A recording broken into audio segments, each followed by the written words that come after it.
किथां आणींदा आहियो, केतिरे किलो हलाईंदा आहियो, केतिरो खपे थो पियो? हिंदाणो कचे मां पहिरियां भरींदा आयासीं। तक़रीबन 10-12 ॾींहं थी विया आहिनि जो कंबर साइड पखो इन तरफ़ ॾों हिंदाणो आणियूं था। 40-50 रुपया किलो खपायूं था रेज़ की। माना गर्मीअ जे हिसाब सां तमामु सुठो बहितरीनु खपे थो पियो।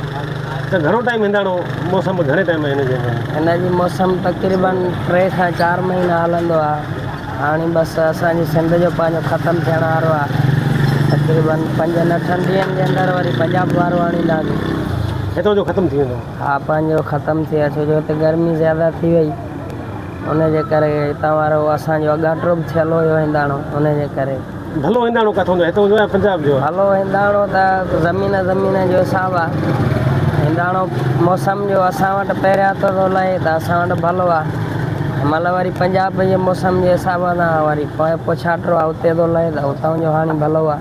असां करण लाइ सिंध जो हिंदाणो जो ख़तमु थी वियो, असां पंहिंजी रोज़ी था कयूं।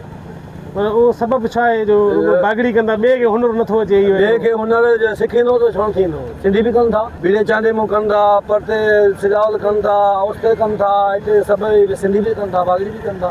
असांखे घटि में घटि तकरीर थी वियो आहे त माना 60-65 साल थी वियो आहे असांखे कंदे। 5-6 साल थी वियो आहे कंदे। हिंदाणो साईं भली शइ आहे, तमामु भली शइ आहे, असांजे मुल्क वतन जी आहे। ऐं उन खां पोइ साफ़ु सुथराई सां उनखे रुॻो खाइजे। बाक़ी हिंदाणो भली शइ आहे, तमामु सावल ख़तमु कंदो आहे। जिगर जी जेका गर्मी आहे उहा सॼी ख़तमु कंदो आहे। तमामु जहिड़े खे ताक़त थो ठाहे ऐं ग़रीब अमीर खाए थो तमामु, ऐं खाईंदो रहे। सुठी शइ आहे तमामु। हिंदाणे तमामु नेमत आहे ख़ुदा जी, भली शइ आहे साईं। हिंदाणो जी मां कहिड़ी ॻाल्हि कयां, तमामु हिंदाणो हिकिड़ी शइ आहे, असांजे मुल्क जी शइ आहे। ऐं जिते किथे थिए थो अलाह जी महिरबानी सां, पर जीअं असां वटि सिंधी हिंदाणो थिए थो। जेकी सिंध जो बाग़ी सिंधी करनि था पिया, हाणे सिंध जो ख़तमु थी वियो। पंजाब खां हिंदाणो खणी सीधा अची खपाइनि था सिंध में, रोज़ी था करनि। एतिरो हिंदाणो इहो सिंध जो हाणे ख़तमु थी वियो। मिठो किथां जो आहे, भलो किथां जो आहे? मिठो सिंध जो आहे। इन करे हींअर असीं senior medical officer doctor Aslam साहब सां मौजूदु आहियूं।